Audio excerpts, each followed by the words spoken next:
There's a beautiful island in the Atlantic Ocean 25 miles off the coast of Brazil. It's easy to reach, has an endless beach line, steep rocks to climb, and vibrant tropical greenery.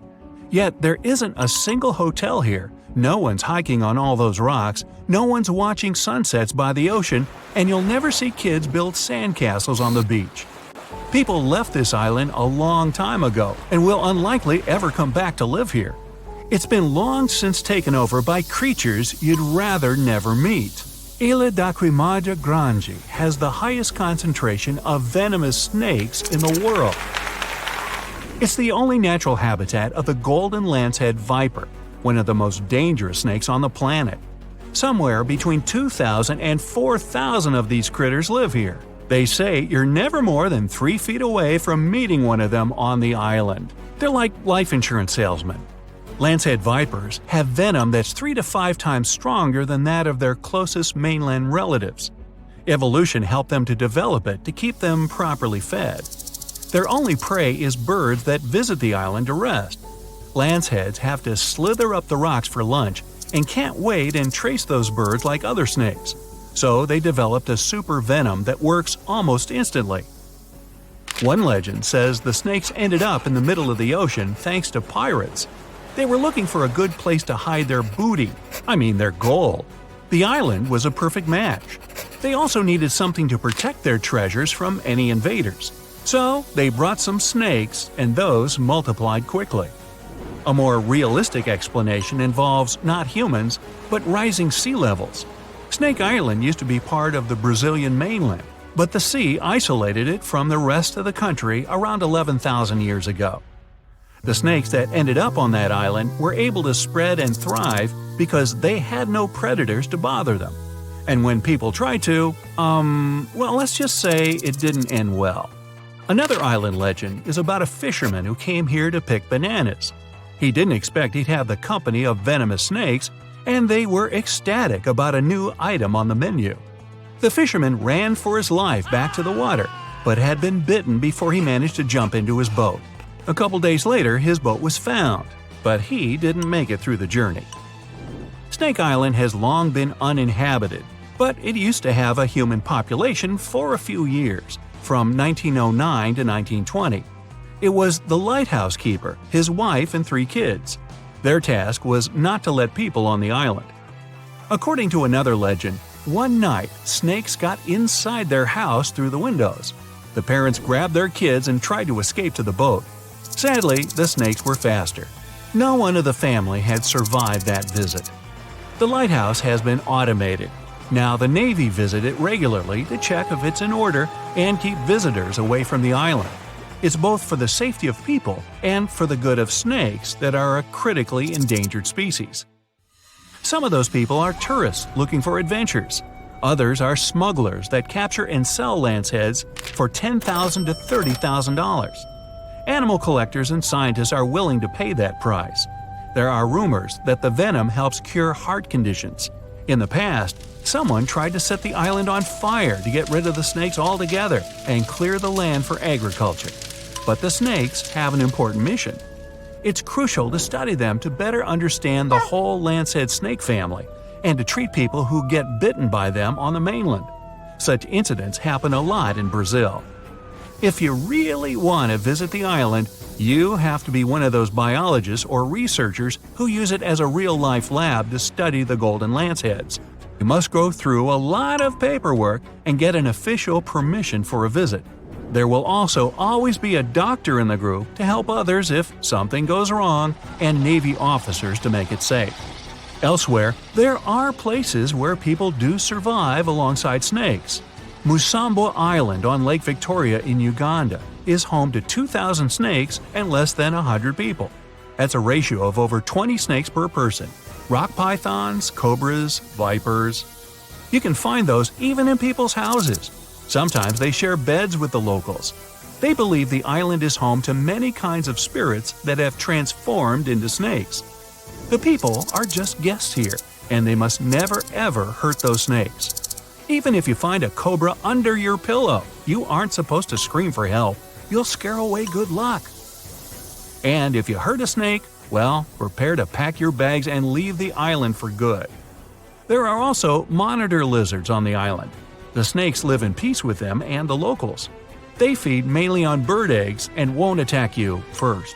The real danger of North Sentinel Island isn't the snakes, it's the people.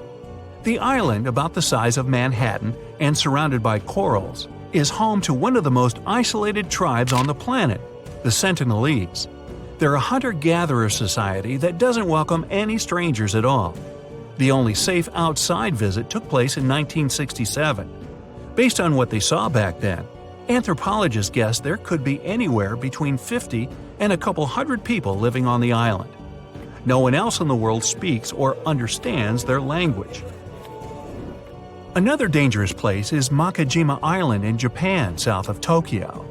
It's famous for the active volcano it sits on. There have been 6 eruptions in the last century alone.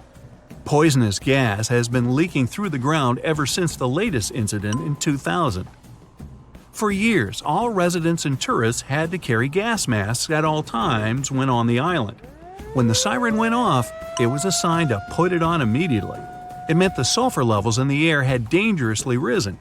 Luckily, it's been years since the gas masks were necessary. Volcanic activity made Lake Kivu in Africa a dangerous place as well. It sits exactly where tectonic plates are slowly moving away from one another. It makes the Earth's crust thinner and the volcanoes more active. That's why there are hot springs under Kivu that send hot water, carbon dioxide, and methane into the lake. Microorganisms that live in the lake generate more methane. All these gases remain in the water because the lake is really deep. This mix is denser than regular lake water, so the lake has unusual layers. Kivu is dangerous because all the gases trapped in it could find a way out. That would be a disaster. Saba is a tiny Caribbean island that's seen more storms in the last 150 years than any other place in the world. There were over 60 big hurricanes, 15 Category 3 storms, and 7 Category 5 ones, the most destructive a hurricane can get. If you want to try your luck, visit in winter. You'll be less likely to witness a storm, but landing will still tickle your nerves. Saba also happens to have one of the shortest and most dangerous runways on the planet, stuck between 2 rocky ridges. Bouvet Island is the loneliest and most remote one in the world. The nearest piece of land is 1,000 miles north, and the Antarctic coast is 1,100 miles to the south. Fewer than 100 people have ever been here, mostly scientists that used to work at a research station. If you decided to travel there, the journey would take days. If something went wrong, there would be no one to save you in time. Plus, 93% of the island is covered with a glacier, and there's just one appropriate place to moor a boat. Hey, sounds like fun! Sign me up! Not. Mount Washington in the US gets way more visitors, but not everyone comes back safely. It's known as the most dangerous small mountain on the planet. The winds here are the fastest on the surface of the Earth, reaching 200 miles per hour.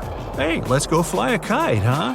Freezing temperatures and heavy snowfalls don't help the ascent either.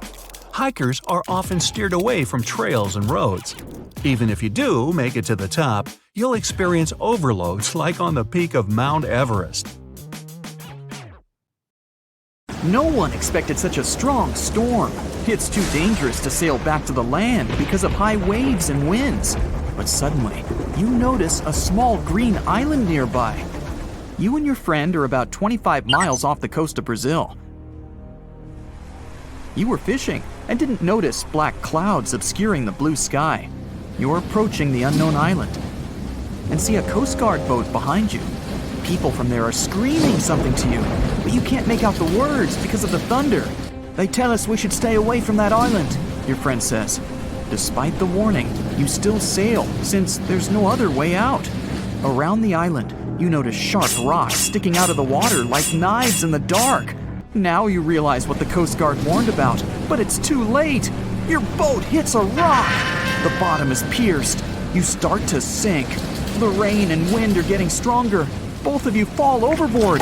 Then darkness comes. You wake up in the morning because of the scorching sun and a dry mouth. Your friend and the wrecked boat are lying nearby. Apparently, you'll have to wait for rescuers to get out here. Now, in the light of day, you can see how dangerous the island's coast is. It's surrounded by rocks, and you're lucky you've survived. Getting out of here will be difficult. Together with your companion, you decide to look for coconuts and bananas. Your friend goes to the wreckage and pulls out a bag of medicine. Then, both of you leave the sandy beach and enter the dense jungle. A couple of steps later, you hear a strange hiss. You see your friend. His eyes are filled with horror. Goosebumps run down your back.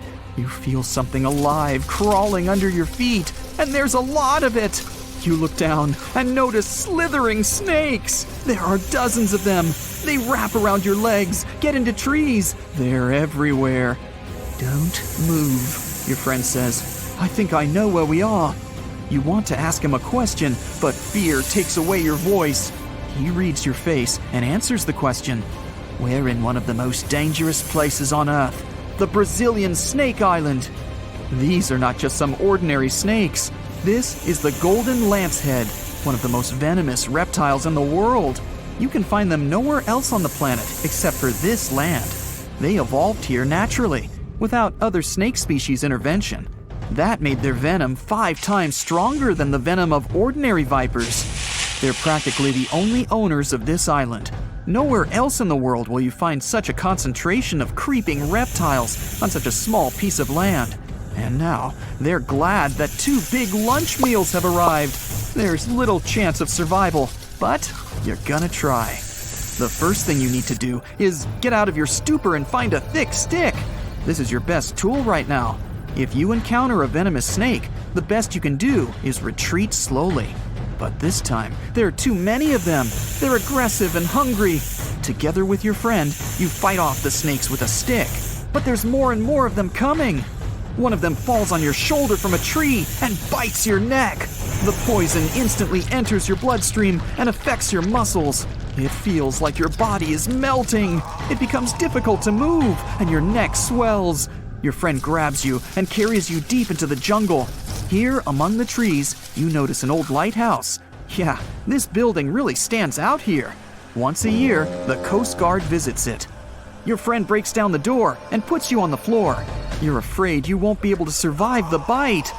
Fortunately, your friend is a doctor. He injects the necessary medicine and saves your life. You have a few minutes to rest before more danger arises. Your friend tells you that the unique snakes appeared here thousands of years ago. This island was part of Brazil for a long time. Then, massive floods separated it from the continent. This part of the land was cut off from the whole world, which helped the formation of a unique ecosystem inside. Vipers that lived here evolved into golden lanceheads. They quickly became the main masters of the island and destroyed all the other animals. But how did they manage to survive without food? Cut off from the whole world. They did it thanks to nature and evolution. This island is a transit point for many birds. They stop here to rest during long flights. These birds become dinner for the snakes. Previously, a snake bite almost didn't harm the birds. They were frightened and flew away, leaving the snake without food. But over years of evolution, the island's owners have developed such a potent poison that one bite was enough for a bird to never take off again. There's also a legend that a pirate hid treasures here a long time ago. And, so that no one would ever find it, he brought snakes to guard his gold. Of course, there's no chest with coins here, but the island is attractive for modern pirates, even today. Golden lancehead snakes are an expensive commodity, so bad people often visit this place to hunt the reptiles. That's why the Coast Guard is always on duty around the island. People are forbidden to visit this place. And even if someone manages to get past the guards, they will have to face the rocks. Only biologists and scientists have permission to study the local fauna. A necessary condition for a visit is a doctor's presence in the team, so they can save people from the snake's poison. So we have pirates and hordes of poisonous snakes, but there's something else that makes the island even worse. At this moment, you hear rustling all over the building. Thousands of little paws are tapping on the walls and floor. You look around and see lots of giant cockroaches. Some of them are half the size of your palm. They crawl under your clothes. You and your friends scream in fear and run out of the lighthouse. Quickly, you reach the shore and fall into the water.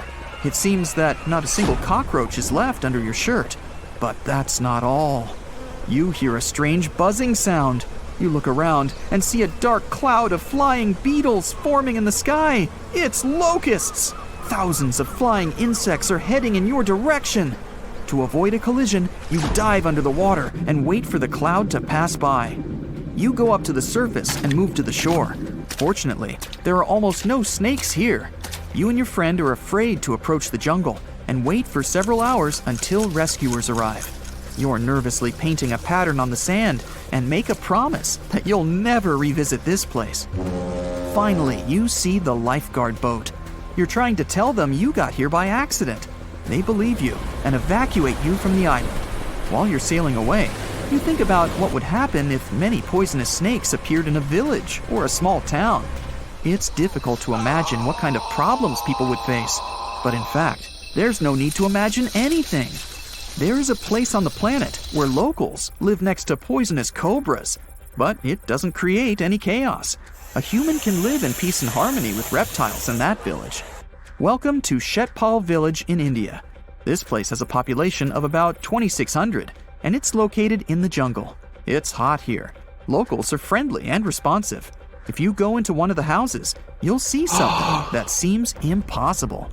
The king cobra, whose venom is one of the most dangerous in the world, calmly crawls around furniture and eats eggs and meat that people give. There's even a special corner for the reptile to relax from the scorching sun, drink water, and have a snack. People are happy about the cobra, as if it was a pet. In the village, cobras are everywhere. They come into houses and schools, crawl through the streets, and keep company during dinner. The locals consider them full-fledged residents. They adore them.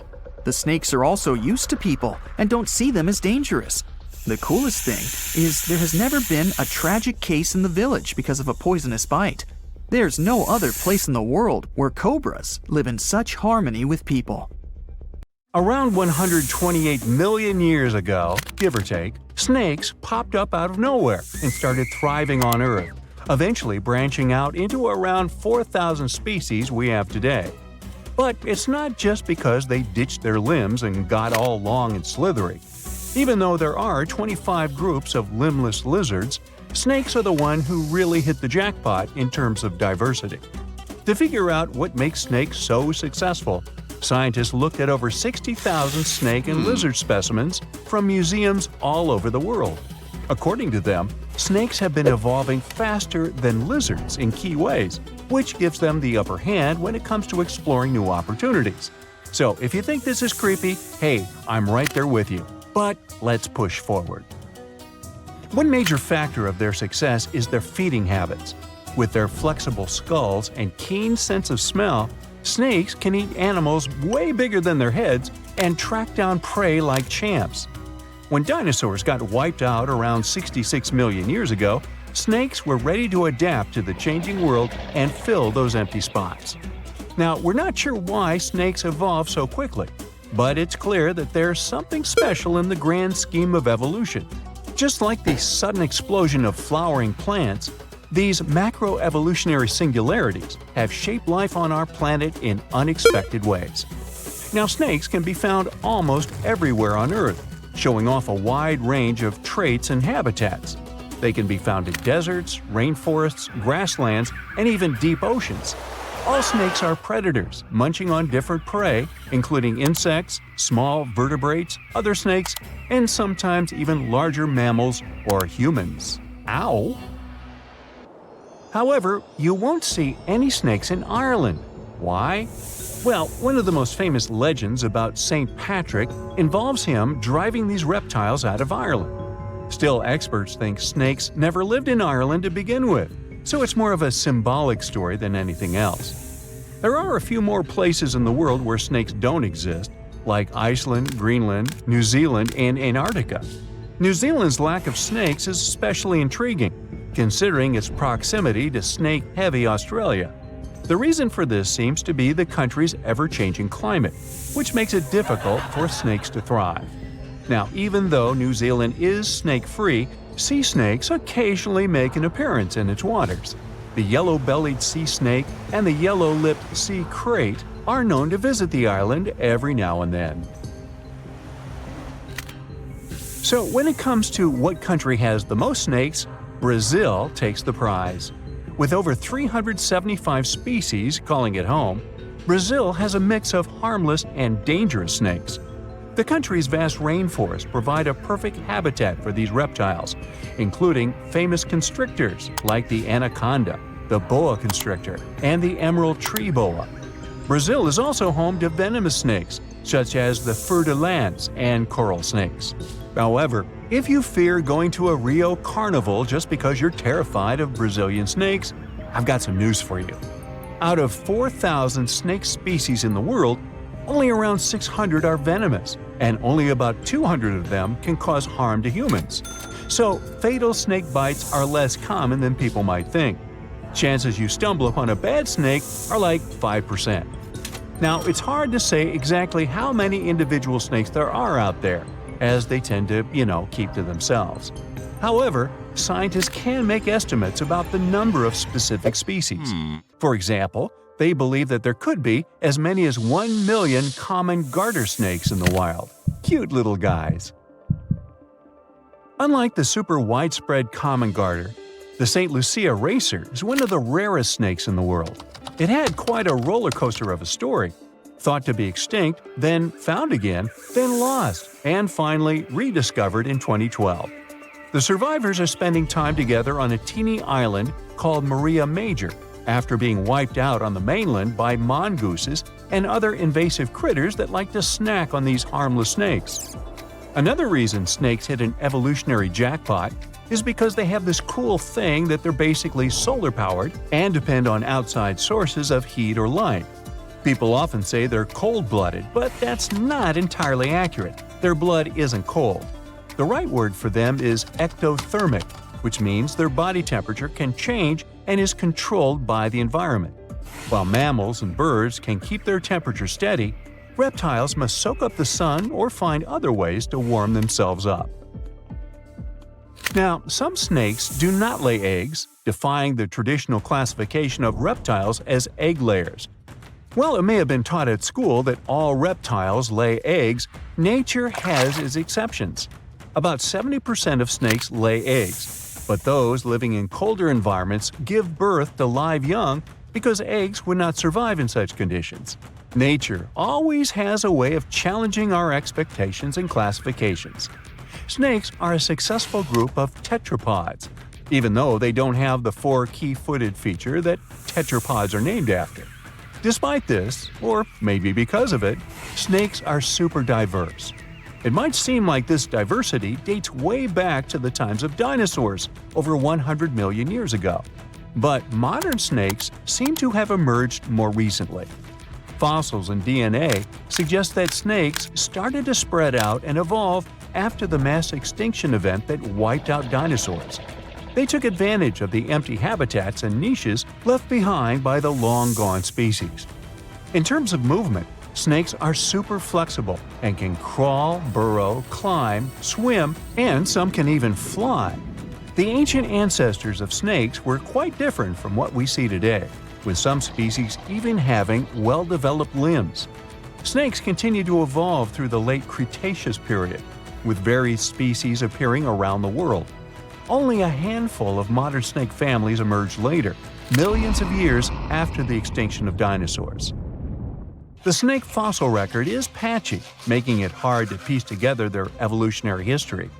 To make sense of it all, scientists turn to DNA analysis.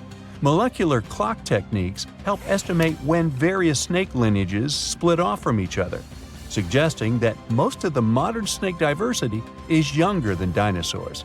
Only a few snake lineages survived the mass extinction event at the end of the Cretaceous. But these few survivors managed to give rise to the incredible diversity of snakes today.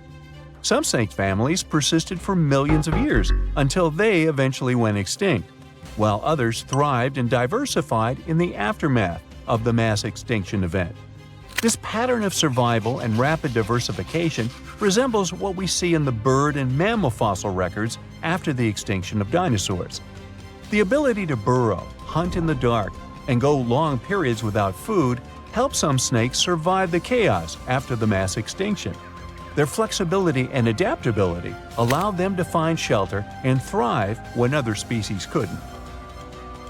Snakes can be some of the scariest animals around. Most snake species are harmless and don't bother humans. Even if they wanted to, most snakes are too small to pose a real threat to people. But there are some big snakes out there that can eat surprising things. The largest animal ever eaten by a snake was a 150-pound hyena devoured by an African rock python. I'll bet that hyena wasn't laughing then, huh? Before that, the biggest meal on record was a 130-pound impala eaten by a rock python. That's impressive. The biggest snakes in the world are constrictors. They tend to suffocate their prey. To eat large prey, the snake itself has to be huge. African rock pythons, green anacondas, reticulated pythons, Burmese pythons, Indian pythons, and amethystine pythons are all contenders for the title of the largest snake in the world. They can grow to incredible lengths and weights. And that's it. I'm done with snakes now. Ew. Back in 2009, people in Ishikawa, Japan, saw a kind of rain no one's ever seen before. It was raining tadpoles. First reason is that the wind that day was so strong, it lifted and carried all those tadpoles away in no time. The second possible reason is that big birds, such as gulls, just dropped them while they were flying to their nests. Some scientists believe these creatures were hauled off the ground by a waterspout and rained down later. By the way, that day, people found not only tadpoles, but also frogs and fish instead of puddles. And yep, it can be raining worms too. Some people claim they've seen snake rains. Yay! It was a lovely spring in 1876 in Bath County, Kentucky. Mrs. Crouch was making soap in the yard of her house when she suddenly noticed it started raining meat. It wasn't ground meat. Those were large 3 inches in diameter chunks of meat falling right on her. 2 volunteers were brave enough to try that grisly-looking meat of unknown origin, and they said it tasted like lamb or deer. Well, they were no foodies. It turned out to be beef. Such cases were registered in Europe too, and the only logical explanation of meat showers is that buzzards flying over just drop meat pieces they save for lunch. With no luggage, their bodies are lighter and they can fly easier. Wow, I wish it rained donuts on me once. Rains aren't unusual for Oakville, Washington, but this one still doesn't have any solid explanation. Instead of common raindrops, people watch translucent jelly-like blobs falling down from the skies. These little things covered about 20 square miles. Those who got really close to that sort of rain said they felt bad the next day. Scientists studied those blobs and realized they contained human white blood cells, but other tests later showed it wasn't true. Some people think these might have been evaporated jellyfish, which resulted in rain, or it could simply be some waste from a commercial plane. Almost the same thing happened in 2012 in Dorset, UK. During a hailstorm, people found gelatin balls together with hailstones. Researchers collected these goopy balls and stored them in a fridge to study later. Turns out it wasn't necessary, since the slimy blobs didn't melt at room temperature. No one is sure even now about where the balls came from, but the first idea was that those were eggs of some aquatic animal carried by birds right up in the sky. Later tests proved that the jelly substance was a chemical that acts as a water lock and is used in many commercial products, even cables to protect them from water. Australian spiders are notorious, and to frighten people, they even learn how to rain. Spider rains are a pretty common thing for Australia because of ballooning. They climb up trees, then spin strands of silk, and that's why the wind can carry them away. Usually people don't notice it, but when it's wet, hundreds of spiders climb up to more desirable places. People say that when it rains or snows, it's possible to see spiders literally drift down on those webs as if they were balloons. If you ever travel to the Mekong Delta, you'll probably have a chance to see glowing balls rising up from the water and beelining straight into the air. The locals call these the Naga fireballs. Sizes may vary, so these reddish balls can be as tiny as a cherry and as large as a watermelon. During the night, you can see dozens and sometimes even thousands of fireballs. Scientists don't have any solid explanation why it happens, but it's probably flammable gas released by the marshy environment.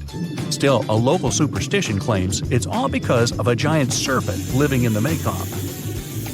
Tornadic waterspout is a tornado that doesn't occur on land, but on water. The speed of the tornado can be really high. The water is collected and partially pulled up. It manages to pull fish and even turtles up into the air. Actually, raining fish can also be explained by this weather phenomenon. The same might happen on the snow too, but it's really rare.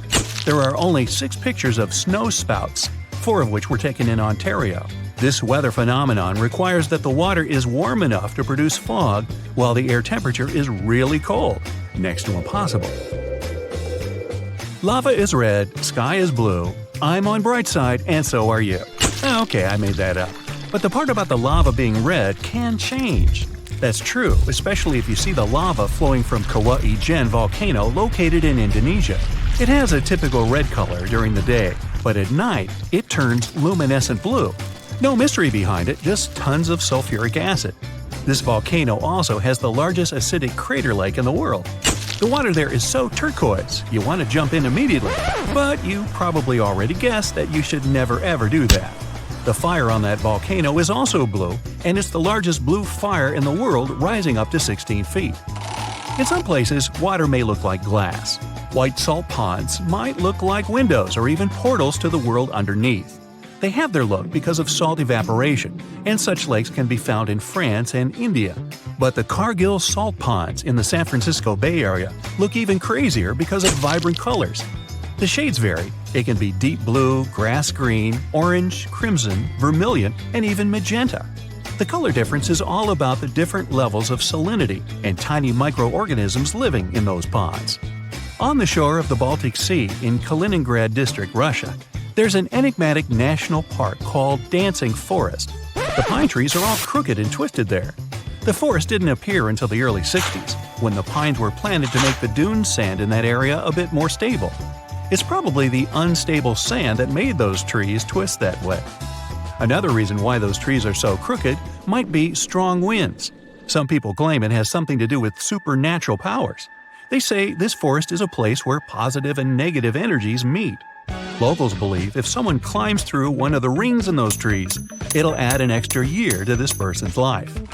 The throbbing hum in Taos, New Mexico has driven locals crazy since the 1990s. Low-frequency hum doesn't let you sleep normally. Even though scientists tried so hard to find the source of the hum, they failed.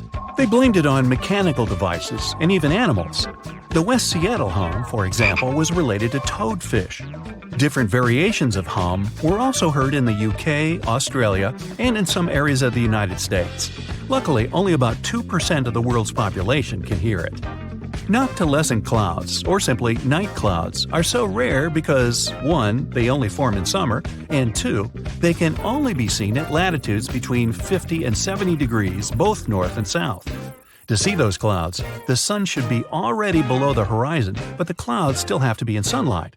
It's possible for the highest clouds in the atmosphere, which are located about 50 miles up. We can't see them during the day because they're too faint.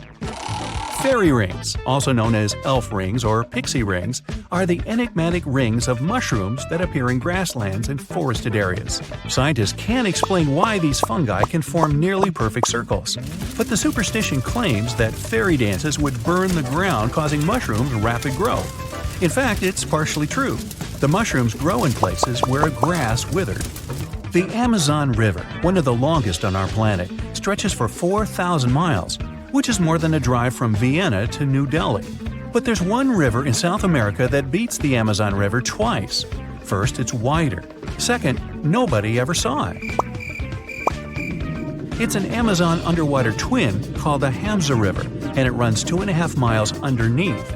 Scientists found it 10 years ago, back in 2011. Don't blink, or you'll miss this rarest weather phenomenon. Red sprites are electrical discharges in the sky that look a bit like an aurora. It's super powerful, about 10 times stronger than any regular lightning, but it lasts just a couple of seconds. They were first photographed in 1989, and there are still very few photos and video recordings of this lightning. To make a video that can clearly show red sprites, it should be at about 7,000 frames per second. Well, I'm out. You're going to Ilha da Queimada Grande, one of the most dangerous islands in the world. There, you find yourself among rainforests, huge rocks, and grasslands. The place is home to birds, locusts, and giant cockroaches. But there's one more animal, and because of it, the island got its notorious reputation. Snakes live there, and a lot of them. So many that the place is also known as Snake Island. Will you survive there? Located just 20 miles away from the coast of Brazil, the island has an area of 43 hectares, or over 100 acres. It probably got cut off from the mainland after the last ice age.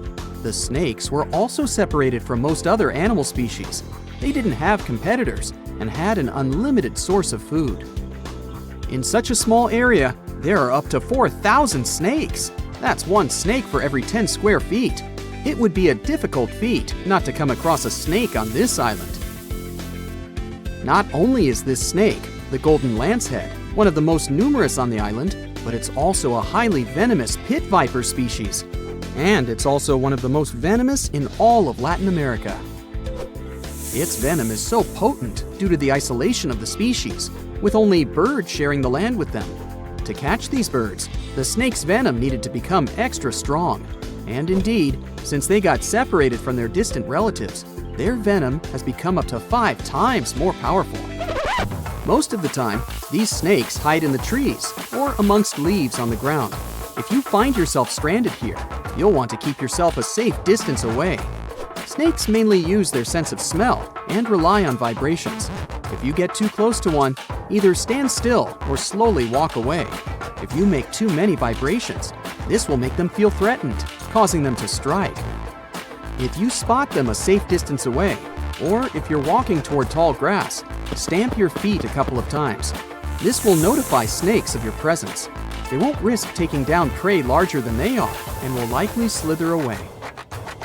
Carrying a stick is always a good idea, just in case you happen to come across a snake accidentally. This way, you'll have an extension of your arm that cannot be bitten. This simple thing might save your life. A stick with a V shape on the end will give you even more advantage. Even if a snake starts acting aggressively, holding it down will stop it in its tracks. But whatever happens, don't try to pick it up. Okay, but what if you get bitten? The chances are pretty high on this island, of course. First of all, don't try to get the venom out on your own. Make sure you call emergency services immediately. And once help is on the way, apply a wide bandage. A piece of clothing will do if you don't have anything else. Don't try to chase the snake trying to identify the species. Emergency services know how to figure out what venom it is. Now, just keep calm and wait for help. You might be wondering who you can call on this abandoned island. Well, since it's strictly prohibited to visit this place, there are signs advising to stay away all over the island, along with a number you can call if you run into trouble. Let's say you've successfully avoided getting bitten. The next thing to consider is what you can eat there. Snake Island was previously known as Ilha da Queimada Grande, where queimada is Portuguese for forest being lit up, or forest fire. The reason for that was the fact that the entire island was deliberately set on fire to make room for a banana plantation. Unfortunately, the banana business didn't turn out to be a success, probably because farmers got sick and tired of snakes. But some banana trees still thrive today, and they can provide you with some much-needed nutrients. You'll also want some protein in your diet throughout your stay. Luckily, along with the snakes trapped on the island, there are also cockroaches. These giant prehistoric-looking roaches come out at night to feed on plants. Get that barbecue started and enjoy the rare delicacy this island provides. A great way to survive on the island is to avoid it altogether. If by chance you happen to be sailing past, keep in mind that this place was once connected to the mainland. Rocks beneath the waves are very likely to damage the bottom of your boat if you get too close. Make sure you keep an appropriate distance when traveling past. Sure, this island is intriguing, but please remember that no matter how close you get to it, you won't be able to see snakes from the boat. You can only see these creatures if you get close enough, which you really shouldn't do. And it's not only reptiles that make this location dangerous. Pirates visit the island quite often. Not the sea shanty singing peg-legged arr pirates, but bio-pirates, who come there to capture the very thing that makes it so dangerous. They come there for snakes, to catch them and sell them illegally. Since the island got cut off around 11,000 years ago, the golden lancehead has evolved within its own unique habitat. So, although there are many reptiles on this island, they're still an endangered species. Due to their limited numbers, their value is very high, reaching up to $30,000 on illegal markets, which gives biopirates the motivation to catch them. I can think of better ways to make a living. Anyway, let's say you've got all the resources necessary to survive in one of the most dangerous places on Earth. Do you think you would manage this feat? Perhaps you think it's impossible. You'd be surprised at how possible it can be, if you know what you're doing. It turns out many have visited this scary place before. Research teams often come there. They study the golden lancehead snake, its environment, and its food sources for conservation purposes. But scientists always make sure there's a doctor on the team. There's also a lighthouse on Snake Island. It had been operated by people until the 1920s. Then it became automated. One guess why. Brazilian authorities visit the lighthouse once a year to make sure it's still functional. Locals on the mainland know the reputation of the island, so the stories of people going missing are minimal. But one group of fishers once got too close to the island. As they were sailing along their normal route, they accidentally neared the shore. Their boat hit a rock under the waves and began filling with water. As the boat was quickly sinking, the men had only two options: to try to survive in the rough sea or swim to the shores of Snake Island. It was a hard choice to make. After all, they had heard the stories, and it wasn't just about snakes. Rumor had it that the island was cursed. Regardless of the stories, the fishers chose to take their chances with Snake Island. After making it to the shore, they tried to be careful. Their knowledge of the island could help them survive. Most importantly, they knew to avoid the rainforest at all costs.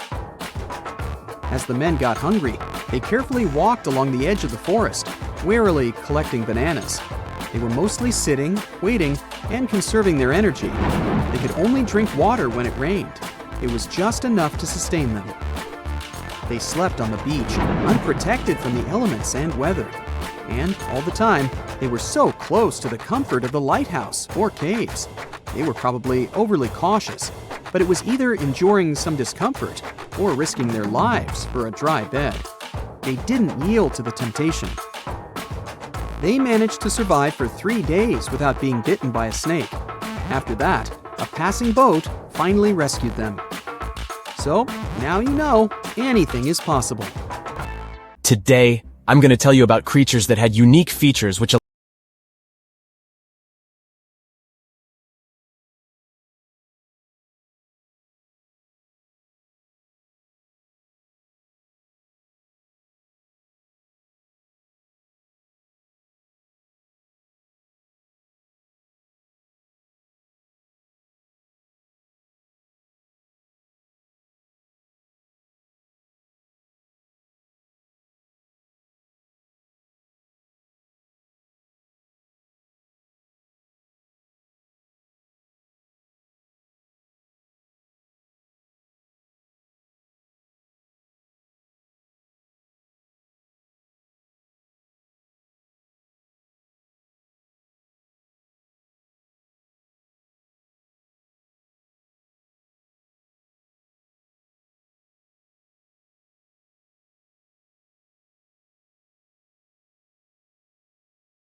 And now for some breaking news. All snakes have suddenly disappeared. If you saw this on the news, what do you think would happen? Well, Voldemort certainly wouldn't be pleased to hear this, and neither would other Slytherin members. Hogwarts would have 3 houses instead of 4. Parseltongue, which is the language of serpents, would become useless. Okay, Potterheads, let's get back to our Muggle world. How would it affect us? Well, let's look at the bright side first. People with ophidiophobia, which is the fear of snakes, would be so relieved. We can all agree that snakes aren't exactly everyone's favorite animal. Some snakes are venomous, and this doesn't help save their reputation. It's often overlooked that these animals usually prefer to retreat when you encounter them. They can become defensive if threatened, but when left alone, they don't want to mess with you. Try telling this to people with a phobia, though. Now they can enjoy outdoor activities, such as mountain climbing, like everyone else. And yet, they would have other worries in the absence of these serpents. The design of the ecosystem works like a clock. Every species has an important role. If one goes down, the others will be affected. Snakes are no exception to this order. They primarily snack on mice or rats. They help to control rodent and other small mammal populations. This is important in terms of preventing the spread of diseases, too. Think about the spread of the plague of medieval times. Driving out all reptiles could cause a similar problem. Did you know that the bubonic plague was never completely gone? It's been spotted in modern times, too. For instance, in Madagascar in 2008. So it's good to have some snakes around to protect us from disease outbreaks. You see, snakes are excellent hunters. They ambush their prey by using their highly developed senses to find and track their potential dinner. They're super mobile, can squeeze through cracks, climb on rock walls, and swim. They can even fly. Well, sort of. Flying snakes can't actually gain altitude, but they can glide. They use the speed of free fall and contortions of their bodies to follow airflows and lift themselves. Yeah, they can catch their prey in numerous ways. If we imagine a world without them, it will lead us to another phobia. Allow me to introduce you to mussophobia. It's the fear of mice and rats. People with this phobia will have a hard time with all those rats wandering around, since there are no snakes to eat them. Not to mention that a single pair of rats can have 1 million descendants in over a year. Say hello to crop damage. An overpopulation of rodents can lead to a shortage of food and competition for resources. Do I feel the Hunger Games vibes? Oh, and mice wouldn't be our only problem. You can add insects to the list too. Again, without snakes, they'll throw a party in the streets. Reptiles also play an important role in the natural environment and food webs as prey. Mongooses, eagles, and hawks would really miss snakes. Eventually, some populations of large mammals would decline, and this could lead to the extinction of some species. Then there's medicine. Scientists and researchers would miss these creatures. Snake venom is the key to the development of certain medicines. For example, some diabetes and heart disease medicines have been derived from snake venom. Patients who need them will get affected too. When we mention snakes and medicine, there's something else that comes to mind. Botox. Is it really snake venom? Nope. Snake venom used in skincare isn't obtained from the animal itself. It turns out that this ingredient is called snake. It's a human-made ingredient designed to mimic the effects of temple viper snake venom. Now let's picture what life would really look like without snakes. I'm starting with day 1. People don't immediately notice the absence of these creatures. So, in the first few days, especially in cities, people would have no clue that all snakes are gone. Workers in zoos could start to panic. you would see some news about snakes missing from zoos. Then people in zoo administrations would go through CCTV footage. They would be shocked to see that snakes disappeared into thin air. After the spread of this news, authorities would probably open special departments to see if they have any snakes left in their country. Then it would turn into a worldwide issue. Some sort of a global alliance would be established to investigate what happened to these reptiles and what could be done about it. By the time authorities and people understood the severity of the situation, ecosystems would already start to change. People who live in urban environments may not be directly affected in the first few months. Then they would see more mice in their houses and in the streets. Around 500,000 mice live in the network of tunnels of the London Underground, for example. The number may vary, but many rodents live in large cities. These animals would become more visible. You'd open a kitchen cabinet and, oops, you'd see a mouse looking at you from behind a jar of peanut butter. New career opportunities would arise, since the demand to live in a mouse-free environment would skyrocket. Authorities might introduce new taxes to raise money to handle this new situation. After all, they would need to provide people with safe places to live. Of course, it would be not only urban places that would be affected by the absence of snakes. The countryside would have even more problems. Without snakes, the number of pests would increase. These animals would start destroying crops and habitats of other animals, and farmers would be in serious trouble. Authorities would need to support people living there and find ways to protect the environment, which would be their top priority. Researchers and scientists would have to take a huge responsibility. Maybe they'd create artificial snakes that could be nutritious like real snakes, so that animals like eagles would hunt them and continue to live. What artificial snakes would look like is a mystery. I can't imagine them. I'll just leave it to you. If we flashed forward to 5 years from the first day of the world without snakes, we would face an entirely different world. Maybe we would have a special day for it, the 5th anniversary of the world without snakes. The changes would be obvious, but by that time, people would have probably got used to living in that different world. Some restaurants would have already made changes to their menus. Goodbye to snake soup. Then there would be new museums dedicated to snakes. You'd be able to read about the story of their evolution and see their fossils. Maybe you'd stop by the museum souvenir shop to buy a snake-shaped pen for your friend. Lastly, we would still be looking for alternatives to snake venom in the field of medicine.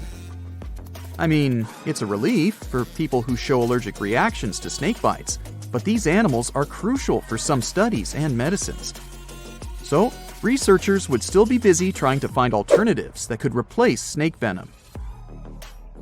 If we went 200 years ahead in time, we would see a world where people have fully accepted that snakes are gone for good. So much so that younger people would only know that there was an animal named a snake that once lived on this planet. They would get to know this animal from history books and videos. Coloring books would have a cat or a dog, but not a snake. Mythical creatures like Medusa and Shamaran would become even more mystical and interesting. Oh, and we wouldn't compare a sneaky person to a snake anymore. There would be a new definition for them. We've survived the Ice Age, meteorites, and many other challenges, so we'll probably figure something out. Fingers crossed that this scenario never gets real, though. Do you have any other version of how events could unfold in a snakeless world? Your heart is racing. You're running for your life from one of the biggest creatures you've ever seen. A giant reptile on 2 legs, sprinting right behind you. You hear the sound of a raging river next to you, but decide not to jump in. Thick leaves and bushes keep blocking your path, and you keep getting stuck in the mud. Everything around you is out to get you, and there's nowhere to hide. You spot a hollowed-out tree trunk and crawl inside. Whatever's out there is getting closer and closer. You hear deep guttural breathing and huge stomping. It's getting closer. You see a large tail from a crack in the tree trunk, swinging and knocking down bushes and small trees. Whatever it is, it's sniffing you out like those dogs at the airport. And right next to your face are giant bugs the size of a house cat. Perfect. You've always been scared to even look at crawly little things, but this one's so close and so big, you can actually see its facial features. It's looking at you like you're the alien. You want to scream, but can't. Then, out of the darkness, more bugs. They're curious things, flicking their antennas all over your body. Okay, this is too much. A bug is one thing, but now, a giant centipede thing is crawling your way. Its fangs are the size of your thumb. You dart out of the tree trunk and come face to face with a giant monster. It stops and stares at you, knowing you have no place to go. Claws and teeth the size of bowling pins. That's enough to keep you up at night. It's getting ready to charge right at you. Welcome to the most dangerous period and area in history for a human, the Mid-Cretaceous Sahara. This place was thriving around 100 million years ago in what would now be North Africa. Back then, the continents were all arranged differently, and the weather was wild. Extreme storms were pretty common, and temperatures would rise and fall like a Mexican wave at a soccer stadium. Then, sea levels started to rise. Water flooded the Kem region, an area between modern-day Algeria and Morocco. Over the next millions of years, asteroids, volcanic eruptions, and other natural disasters wiped out everything else. Bye-bye, dinosaurs. Thanks for playing. You probably think of the Sahara as one of the most inhospitable places on Earth, but back when it had trees and rivers, it was even more dangerous. The famous River of Giants was a huge river system that stretched from modern-day Egypt all the way to Morocco. The land was flat and not much vegetation grew there, but it was enough for life to exist. Frightening, scary life. That creature you're staring at, it's a giant, scary-looking theropod, and it's out to get you. Imagine a T-Rex-like dinosaur that's more than 32 feet tall and has an epic jawline. Scary stuff. They were the top dogs in the food chain back then. And that's why this place and period in history was so unique. The entire area had an incredible imbalance between hungry dinos and poor little dino snacks. There wasn't enough food to go around.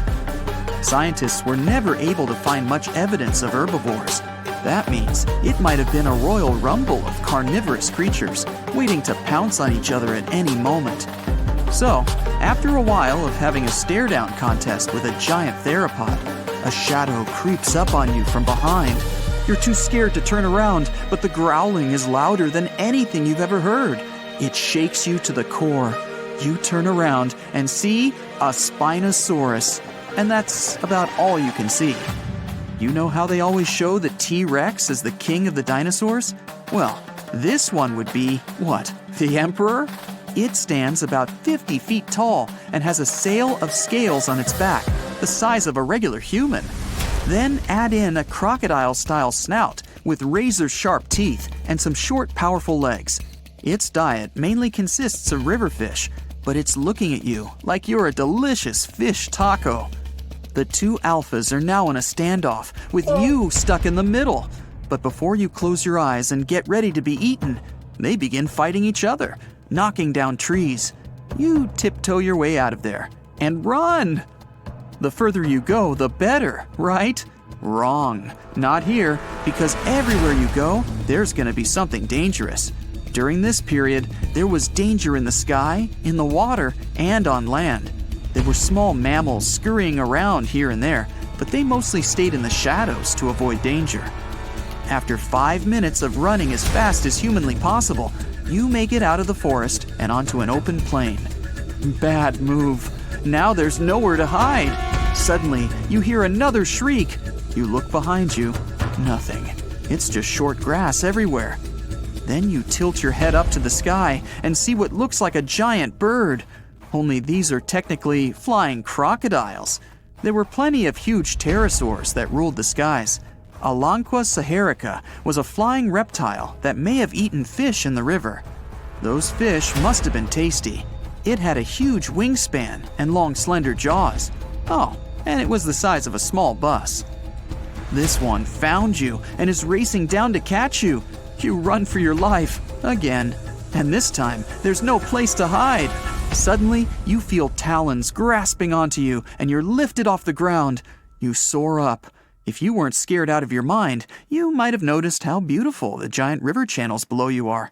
The Alanqua maneuvers like a fighter jet, headed for the mountains, dodging all obstacles. You see a large nest with some mini beasts in it. They're hungry and as large as you. Not a great combination. You try to break free, but it's impossible. The creature drops you in the middle of the nest and flies off. You try to cover yourself, but the little ones keep pecking away. It's only a matter of time before it's too late. You look down below you and see the river. You can't tell how deep it is, but it's got a really strong current. You're out of options. You dive into the raging river and get dragged along with the current. Safe for now-ish. Imagine it's 2021. You're walking along one of the hottest and driest places on Earth, the middle of the Sahara Desert, only to find fossils of oversized fish. They ranged from bite size to bus size. Even freshwater sharks lived there. These weren't your average little fishies. Judging by their teeth, those guys meant business. You might even find a giant sea turtle swimming around. Okay, back to your wacky adventure. Luckily, you wash up on a safe sandy part of the river where you're able to relax. You drink some river water and try to find a safe place to make camp. Every noise you hear makes you jump. You sit down and try to enjoy the calmness of ancient Earth. Just when you feel you can finally catch your breath, you see a Spinosaurus walking along the river on the prowl. You run off and hide under a bush. It passes you by. You're safe. Or not. It turns, shakes the bushes, and sees you. Just then, a large boom scares it away. It's the sound of you jolting awake. You turn on the light and see your cat staring at you. Those dinosaurs seem so real, probably because of that documentary you were watching right before bed. The entire Mid-Cretaceous ecosystem depended on rivers for daily life. Just like all ancient civilizations, rivers were essential for the creatures of the time. And very recently, scientists discovered a new species of snakes that went extinct back then, with no known descendants. To understand these ancient ecosystems, it's important to know a lot about fossils. You might find two different fossils side by side, but those animals might have lived millions of years apart. Australia used to have its own giants. Those were huge animals that could have dwarfed anything living on this continent these days. Scientists found the remains of many of those ancient creatures in the Narracuta Caves in South Australia, 4 hours away from Adelaide. It's a lovely region, but it can be treacherous. Watch out for holes the ground is pocked with. Known as pitfall traps, many of them are no wider than a coffee table. They're deep and plunge into the darkest of caverns. One of such caverns is called Victoria Fossil Cave, and it's a treasury that's been hiding the bones of around 45,000 animals for centuries. Some of the oldest bones belong to creatures far more terrifying than any animal you can encounter today. Those were the ancient Australian megafauna, huge beasts that roamed the continent during the Pleistocene epoch. During those, there were giant snakes, huge flightless birds, wombat-like creatures the size of a rhinoceros, and many others. One of the largest examples of the Australian megafauna scientists have discovered so far is the Diprotodon. That giant herbivorous creature was 10 feet long and 6.5 feet tall, and weighed more than 6,000 pounds, about as much as a small Asian elephant. Even though this terrifying beast didn't eat meat, it could have smashed other animals with its sheer weight. Scientists have found the remains of hundreds of such creatures all over Australia, so it's safe to say that no other animal from that time or in that location was larger than this giant. Despite its creepy appearance, the Diprotodon was a relative to the modern-day wombat, and those are known to sometimes pounce humans. The Diprotodon had toes that pointed inward and were well suited for digging burrows. On the other hand, Diprotodon was a giant, and it was unlikely that it used to do so. It was likely a trait it had inherited from its smaller burrowing ancestors, or it could have used its claws to search for roots. This theory is supported by the fact that the animal's pouch was facing backward. It prevented any dirt from collecting inside while the creature was digging. Since this animal was so big, it didn't have to worry much about predators. Up until 60,000 years ago, when the first humans appeared on the continent, full-grown diprotodons only had to look out for creatures like the quincana. Measuring in at a whopping 20 feet long, the quincana was a land crocodile. It lived in Australia from around 20 million to 40,000 years ago. It disappeared along with most other mega creatures of the last ice age. It's thought to be the result of the first humans coming to the continent. Even though the quincana was extremely fast and dangerous, it was possible that this creature got outcompeted by human hunters who took all available prey. Unlike modern crocodiles that are mainly aquatic, that mighty beast was a land dweller. Scientists figured it out by studying the quincana's legs. They were able to support and carry the body clear off the ground. It means there was no escape for ancient people once the quincana spotted them. Modern crocodiles can only push themselves along on their bellies. Such an adaptation allowed the quincana to chase its prey for long periods of time, exhausting it in the process. Another creepy feature of this ancient monster was its teeth. Aquatic crocs have conical teeth. Those are great for gripping and holding on to prey underwater. But quincana had knife-like teeth, ideal for slicing soft-bodied animals like, mammals. Another Australian monster, Thylacoleo, wasn't all that large, but it didn't make it any less terrifying. It was still among the top predators and the biggest carnivorous animals in Australia. This creature was a true oddity of nature, even by prehistoric standards. First, its teeth resembled not those of a regular predator, but those of a rodent. Its front incisors were enlarged, taking the place of canines. Premolars were also shaped like blades. They were used for cutting flesh and bone. At first, scientists thought that Thylacoleo used those teeth to eat nuts and fruits. But later, a study showed that the use of such teeth was better suited on necks and spines. The jaws of this ancient creature were immensely powerful. A 220-pound Thylacoleo had a bite force similar to that of a present-day 550-pound lion. It means that the animal could easily bring down prey much larger than itself. Then there was Thylacoleo's tail. It had strong muscles which provided the animal with the ability to use the tail as support when tackling large prey. The Thylacoleo had retractable claws, and this feature is very uncommon among marsupials. It allowed the animal to keep its razor-sharp hooks from getting blunt and could help it get a better grip on its prey. Scientists are quite sure that, like today's leopards, the Thylacoleo could climb trees and jump on other animals from above. It was done so fast and stealthily, they never knew what hit them. The creature's rear feet support this theory. The first toe there was reduced, but the foot had a rough pad like what modern-day possums have. It allowed them to have a better grip while climbing. Right after scientists found the first skull of the Meliolania, this animal was classified as a lizard. That's why its name translates to small groomer. But after they discovered more complete fossils, it turned out that the Meliolania was a giant turtle. But that's not all. It was one of the largest land turtles to ever have existed. The main reason researchers initially believed the creature to be a lizard was the fact that its skull was adorned with a series of spikes. It's something the modern-day horned lizard can boast. But even after discovering the true nature of the Meliolania, scientists still don't know how to properly catalog it. It might have been a creature that folded its neck under its spine, or it could have folded it to the side. Beside those defensive mechanisms on its head, the Meliolania was also equipped with a spiked tail, which was probably used to prevent predators from attacking the animal from behind.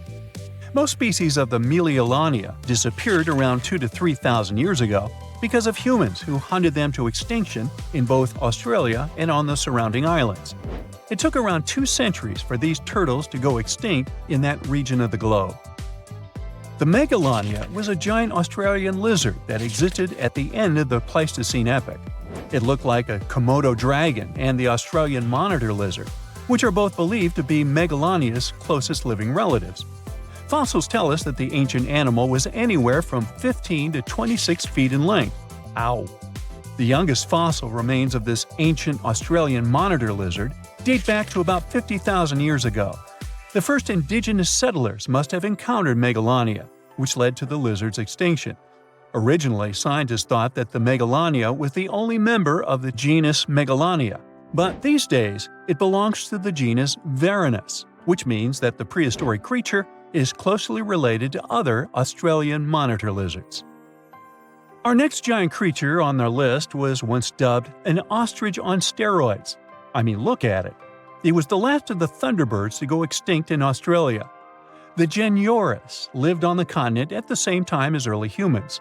They might have coexisted for 15,000 years or so before the huge bird eventually disappeared. This theory has some proof. The bird's fossils found along with human artifacts. Some cave paintings also depict flightless birds similar to the Geological in size and shape. Although it wasn't the largest bird in Australia, the goose-like creature was still as tall as a grown-up man and weighed around 550 pounds. Even a modern-day ostrich can be dangerous if it feels threatened. Imagine meeting its giant prehistoric relative. Scientists are still arguing about its diet. Many believe the creature was an herbivore, but there's still a chance that the Geological was a partial scavenger. Its small, stubby wings and powerful hoof-like legs hint that the bird could have been a plant eater. But its huge beak and exceptionally deep lower jaw evoke suspicion. Such features are highly unusual in birds. Now, if Earth's history were a movie, we humans would only take up the last second of the end credits. Our planet has been around for about 4.6 billion years, but our human story began about 300,000 years ago in Africa. Now, our ancestors had some wild adventures in nature. They could have run into creatures so big they'd make today's elephants look like puppies. The woolly mammoth is a pretty famous animal, sure. His cousin, though, the Columbian mammoth, not so much. This giant used to roam places from Canada all the way down to Mexico. Unlike the furrier woolly mammoths, which hung out in colder places, these animals had shorter hair, resembling huge elephants. They also had incredibly large tusks, like 12 feet worth of spiraling, sturdy tusks. And they weren't just for show, they came in handy when facing predators. That includes our ancestors. If you think about sloths these days, you're picturing these adorably slow creatures. They couldn't possibly be in your list of most dangerous animals. Well, their grandparents might have. For starters, we call them ground sloths, and they vary a lot in size. Some were as big as rhinos, and others, like the Megatherium, were as colossal as elephants. Imagine seeing a 20-foot-long sloth which doesn't mind chewing on some meat every now and then, at least in theory. Ever heard of Bigfoot? Well, our next animal kind of looks like him, but is a distant cousin to orangutans. Meet Gigantopithecus, the largest primate to ever call our planet its home. Standing tall at 10 feet and weighing more than 600 pounds, these animals were amazing to look at in real life. Unlike Bigfoot, they weren't constantly hiding. In fact, it's believed they were peaceful and gentle creatures. Sadly, they faded away about 100,000 years ago, mainly because their food sources slowly became unavailable. Those lush, fruity forests they called home eventually turned into dry grasslands. Next on our list is the cave hyena. Weighing a chunky 250 pounds and standing 3 feet tall, these beasts were as long as a grown-up lying down. What's even more interesting about these creatures is that they loved hanging out in groups. A pack could be as big as 30 of these animals, which meant they could easily take on even the biggest, heaviest mastodons. Our ancient families would have needed to stay alert around these hungry specimens. Sadly for these hyenas about 20,000 years ago, their numbers started going down. Soon enough, they completely disappeared from the planet. Quick pop quiz. What's called a tiger but isn't really one? It's the saber-toothed tiger.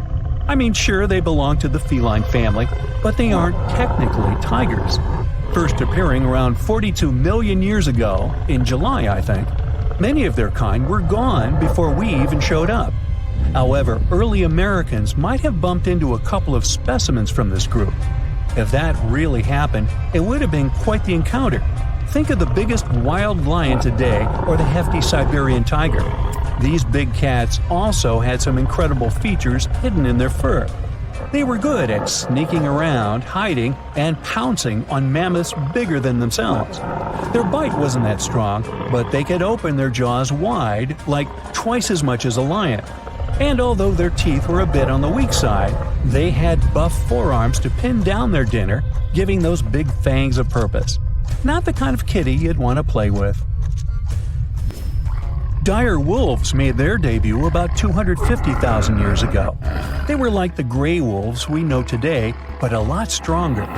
While wolves these days stretch out to about 6 feet and tip the scales at 170 pounds max, dire wolves were about 5 feet and about 150 pounds. Found all over North and South America, they had admirable jaws, biting nearly a third harder than their modern counterparts. Also, their favorite snack was horses.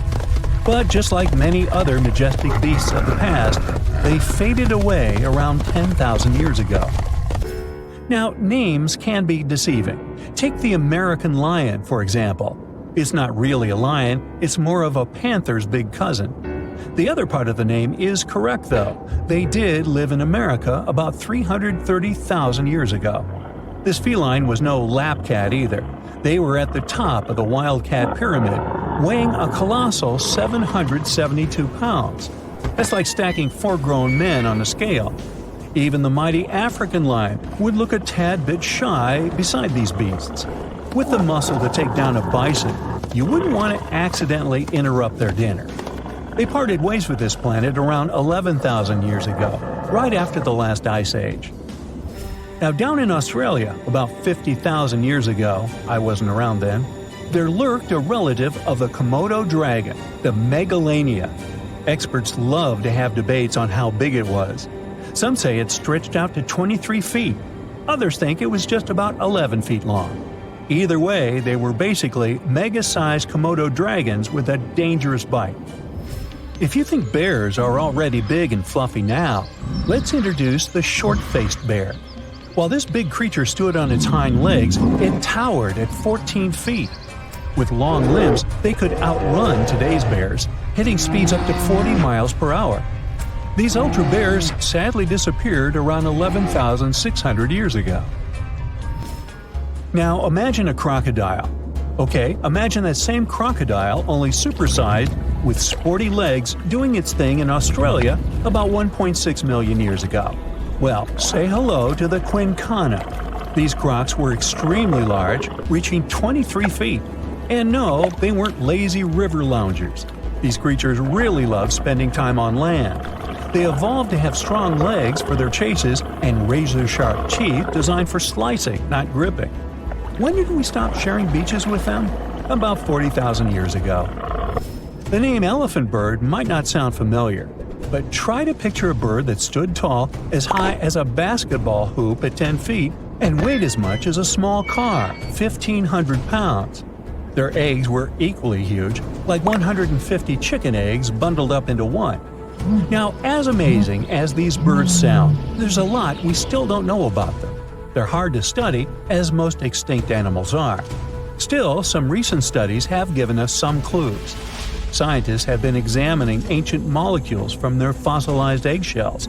It's an awesome piece of evidence, since these birdie shells were thick, preserving precious DNA inside. Plus, there are tons of these eggshell fragments sprinkled all over Madagascar's beaches. Because of these findings, we now know these birds were herbivores and loved eating leaves and seeds. We also know the tiny kiwi bird is its closest living relative. Now, dodos were these amazing birds we also used to share the planet with. They're like distant cousins to ancient pigeons. To give you some perspective, imagine a chunky bird weighing about 50 pounds. Similar to chickens, turkeys, and ostriches, dodos were also the types of birds that couldn't fly. Their wings were small, and they had the muscle strength of, well, a wet noodle. Now, you might have heard the word dodo used as a name for creatures that aren't that bright. Don't get confused, though, by this name. These birds were in fact intelligent. Scientists were able to figure that out by studying their fossils. It turns out that they were good at smelling stuff, unlike most birds that are all about the visuals. These creatures aren't around for us to study anymore, but that might change. One evolutionary biologist is on a mission to fully understand these amazing ancient birds. On that note, she revealed that the dodo's DNA has been completely sequenced. There are even talks about potentially bringing dodos back to life. They would make a nice addition to the lovely beaches of Mauritius, the place they used to call home many, many years ago. You're strapped in a boat cruising down the Amazon River with the sun scorching hot. As you check out your map, your boat starts rocking back and forth. The water is starting to get more intense, so you hang on for dear life. You tuck your map in your pocket and try to take control of your boat.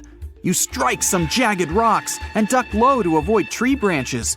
Your boat strikes a large rock out of nowhere and capsizes. You're swimming in the murky green water. While you're trying your best to get ashore, your boat gets washed away. Underneath the water lies a whole new world of bizarre and dangerous animals. Candiru fish are snake-like creatures that can grow up to 16 inches long. Arapimus can weigh more than an adult male and are taller than most basketball players. They are the biggest freshwater fish in South America. They have a hybrid gill system that forces them to pop up to the surface every 5 to 15 minutes to breathe in oxygen for their large swim bladder. You swim out of the raging water and dry yourself off. Oh no, your map is completely soaked. There's no way you can get to your destination without it. You venture into the thick rainforest, shoving the branches and leaves away. As you get deeper, you notice something on a tree. It's barely moving, but it's got sharp claws and a raggedy coat. It stretches its arm to another branch and tries to pull itself up, ever so slowly. Sloths sleep more than half their days and only head down from trees once a week. They're so motionless, they sometimes grow algae and moss on their fur. The rainforest gets denser with each step until there's barely any sunlight illuminating the path in front of you. You notice a figure following you. With every branch you step on, you can hear a faint sound right next to you creeping around. You start walking a bit faster, and the sound catches up with you. You make it out of the dense part and tread along a narrow path until you reach a cliff. You can't walk normally here, so you pin against the wall and walk sideways to cross the hills. You slowly move across with the river 30 feet below you. You move your right foot, and some rocks fall into the river. You keep going and misstep. You're about to fall, but you hold on to a large tree branch and pull yourself up. You notice a couple of colorful, poison frogs inches away from your fingers. Touching any of these frogs can be extremely dangerous and harmful, despite their amazing color patterns. The golden poison frog is one of the most poisonous animals in the world. One of them hops right next to you, so you let go of the branch and fall back in the river. The river is washing you down until you reach a calm current. Underneath you is a swarm of piranhas swimming with their sharp teeth. The red color on their skin is unmistakable, so you swim off like an Olympic athlete. Piranhas will eat anything that gets in their way, no matter the size. You grip onto a log and climb up a small rock to catch your breath. There's a huge electric eel underneath the rock. Despite their name, they're more related to catfish than eels. They use their powerful 600 volts of electricity to defend themselves and catch food. You're stuck, unless you're like the common basilisk that can run on the water like a jet ski. These incredible lizards have special webbing on their toes and can run the distance of a basketball court. You hop on a bunch of rocks until you reach the land. You continue walking along the riverbank until you come across a moving rock. You rub your eyes and see it moving again. It's a dinosaur-looking turtle that resembles a crocodile with armor. The mata mata is a freshwater turtle that disguises itself with its surroundings to catch prey. Their heads stretch longer than their bodies. You shimmy your way past it and continue. You head back into the rainforest and find a spot to rest. Wait, there are giant ants everywhere. They're the biggest ants in the world and can produce one of the most painful stings out there, even comparable to a wasp's sting. You immediately get up and find another place to rest. As you continue walking along, you notice the same feeling of something following you. You can hear some leaves rustling, but it's getting dark and there's no way of telling. You find a nice little spot to build a campfire and catch some Z's. But in the Amazon, everything is a threat, except for those cute capybaras wandering around. They live in groups next to water sources. They're also the biggest rodents in the world. You don't need to worry about them if you're stuck in the middle of the Amazon rainforest. Suddenly, you feel something slithering up next to you. You look down and see a massive green anaconda just about to constrict you. They are the heaviest snakes in the world and can grow up to 20 feet long and have a huge appetite.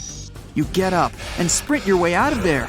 All right, you found a decent cave to crash in. It's daytime again, and you're still alive. You continue walking along the rainforest. You were able to find some breakfast to boost your energy for the rest of the day. You spot something on a tree that looks like a branch, but it's actually a potu, a master of disguise that can spend days motionless on broken tree branches. These bizarre birds use those branches as their permanent home, where they lay their eggs and chill all day. You continue your way through the rainforest and see a Brazilian wandering spider crawling on a tree branch right in front of you. 8 of these species can be found in the Amazon area. They are some of the most aggressive and venomous spiders out there. So, you make a big detour and walk away from it. You feel someone walking next to you again, but you still can't figure out what it is. You see a steep cliff with a waterfall hitting a large lake ahead of you. Looks peaceful, until you see a team of black caimans gathering around the shore. They're the biggest predators in the whole Amazon ecosystem and feed on anything that moves. It's a good thing you're on high ground, otherwise, whoa! You slip and fall down the river, right on the deep end. So far, no caimans spotted you. You swim underwater and try to get to the opposite end of where the reptiles are. As you climb out and dry yourself off, you notice some large black spots on you. You try pulling them off, but they've latched on pretty hard. The Amazon giant leech finds its target by tracking movement and shadow. Once they attach themselves to the skin, it's extremely difficult to extract them. The best way to do so is to slide your finger next to its mouth and pull it off slowly. Ugh. You manage to get them off your body and see that the caimans are swimming towards you. You're pinned to the wall with the lake of hungry reptiles approaching. Suddenly, a pink dolphin jumps out of the water and splashes all over them. They can grow larger than humans and are the celebrities of the Amazon. Scientists think they get their color from the blood capillaries on their skin. The Amazon even has bull sharks swimming around. These carnivorous giant fish are threatening to humans and can swim in both saltwater and freshwater. These sharks prey on anything within their reach, including other sharks. The dolphin distracted the caimans, so you climb up the cliff and try to find the best way to escape. Opened jaws waiting for you to fall into the pit are right below you. You're lucky enough to escape to the top, but as your arms pull you up, the first thing that you see is a jaguar looking straight at you. It's the creature that's been following you this whole time. You get up while it starts circling you, timing its strike. You know that you can't take on a jaguar, nor can you outrun it, so you grab a large tree branch from the ground to defend yourself. It jumps at you, but you duck down in time. The jaguar lands in the water far away from the caiman crocs. It's a good thing these large kitties are excellent swimmers. You pick yourself up and continue. And to your surprise, you find your boat again. You fix it up and sail your way out of the Amazon. Whew! How heavy is the largest living snake? How can a snake eat a whale? Get ready, I'm about to answer these questions. Before the last ice age, giant mammals like mammoths ruled the world. The modern animal kingdom we're familiar with was shaped around 55 million years ago. I mean, there were still 1,000-pound bear dogs living from Asia to America. But modern whales, for instance, began to appear later. I'm saying modern whales because, surprise, surprise, whales weren't always fully aquatic. The ancestors of the ocean's biggest animals once walked on dry land. They had 4 legs and lived on the coast. Now, I want to introduce you to a snake that used to eat these whales. The Paleophis, a genus of a marine snake. Scientists say it's hard to understand how big the Paleophis was due to its fragmentary fossil record. They assumed that it could have reached up to 40 feet long.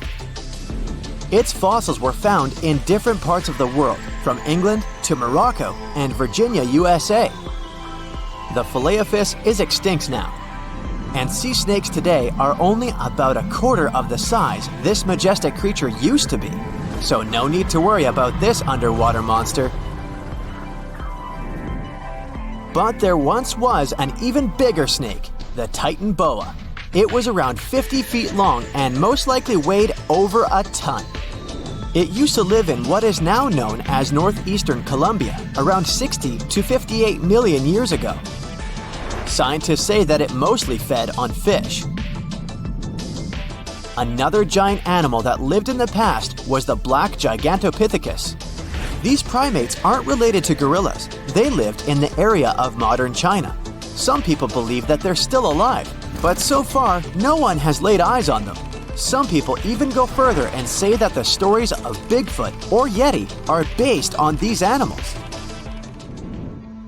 This rodent became extinct about 2 million years ago. Its main habitat was South America, more specifically, Uruguay. What's astonishing about this species is that it was the largest rodent ever known. It was bigger than a bull. Scientists believe that it weighed up to 1,000 pounds. A distant relative of this rodent is still alive today. It's called the pacarana. It's a rare animal that lives in South America. It weighs up to 33 pounds and measures up to 31 inches, not including its cute and fluffy tail. The Arthropleura was an insect that lived in prehistoric times. Imagine a giant millipede measuring up to 8 feet in length. Here you go. It was one of the largest land animals of its era, about 315 million years ago. The Arthropleura's shell was covered with tough plates. These plates were there to protect the creature from damage. Most of the time, it burrowed into the ground to avoid becoming some other animal's dinner. Meet the megalodon. Millions of years ago, this shark lived in the ocean and ate other marine creatures. It had wide teeth, and its jaws were so powerful that the animal could finish off its prey with the force of its bite. It was one of the largest sharks to ever exist. Yet, this predator also went extinct. Scientists don't really know the reason. This made me wonder why animals were so big in the past. Nowadays, smaller creatures flee or hide from predators. But apparently, it wasn't like this before. Many centuries ago, animals didn't just run or hide, they fought back. Research suggests that this behavior may have been the most important motivation for prey to grow bigger. A study compared the skulls of ancient animals to those of their modern peers. The skulls of predatory animals have become shorter and narrower, while the skulls of the animals they hunted have become longer and broader. This means that predators learned to become experts in hunting, while prey worked on developing their defense skills. You see, a larger body size was a great advantage because it made it harder for predators to take down the animals they hunted. The bottom line, self-defense made prehistoric animals larger. The second reason why ancient animals were larger is related to their bones. They had hollow bones, which are lighter than solid bones. This type of bone allowed large animals to move quickly. Let's take sauropods. They were a dinosaur subgroup. Sauropods had giraffe-like long necks and snake-like long tails. Compared to their body size, their head was really tiny. But since their bones were quite light, they could move around without having to carry additional weight. The eating habits of these animals were also related to their body size. When experts examined the fossils of one extinct mammal species, they found out that these animals had a diet that was high in nutrients and low in fiber. And this mammal was the largest land animal of its period. In other words, following this diet, mammals could grow to be very large. There was plenty of food out there, so they didn't have to worry about finding it. Fun fact, these animals also took chewing out of the picture. They could swallow their food in large pieces instead of taking small bites. Environmental conditions also played an important role in the evolution of larger animals in prehistoric times. Those animals tended to live in warm, moist climates that provided them with a lot of food. They didn't have to compete for food sources. Researchers believe that because of these conditions, natural selection worked in a certain way. I mean, body size was more important than such traits as agility and speed. Oh, and did you know that large animals tend to produce more carbon dioxide? And ultimately, a bigger volume of carbon dioxide increases the amount of vegetation in the animal's habitat. As for the abundance of oxygen in the atmosphere at that time, it could be another vital element for some animals' growth. A good but scary example of an animal that benefited from the high levels of oxygen can be the cockroach of the Paleozoic era. At that time, cockroaches were the size of modern house cats. Now this one would give me the chills if I ever faced it. Ugh. What about today? Well, there are over 3,000 species of snakes on Earth. The smallest snake in the world is the Barbados thread snake. It's only around 4 inches long when fully grown, and the largest one? It's the reticulated python. This snake reaches around 20 feet in length. The longest python was discovered in 1912. It measured 32 feet long. As for the largest and heaviest reticulated python, it was named Medusa. Medusa was approximately 25 feet long and weighed 350 pounds. These reptiles lived in Southeast Asia in rainforests, woodlands, and grasslands. Don't be confused though, the reticulated python isn't the heaviest snake in the world. This title belongs to the green anaconda. It weighs approximately 500 pounds. Green anacondas are found in South America and Trinidad in damp, humid areas. I have a bonus for you. Here is a flying snake. You can find these snakes in Southeast Asia. They don't fly like birds, of course, but they do use the power of flight. They can go as high as 300 feet. They leap from tree branches into the air. Once they take off, it's all about aerodynamics.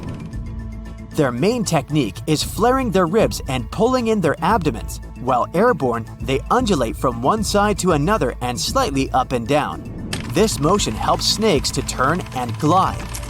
Why bother with all this if they can just crawl in an old-school way? Scientists aren't sure, but they believe it might be related to escaping from predators. This way, they move from one tree to another without having to get down to the ground. Every now and then, people discover fossils of animals that lived millions of years ago. These ancient discoveries continue to capture our imagination. Which of these animals would you like to see alive?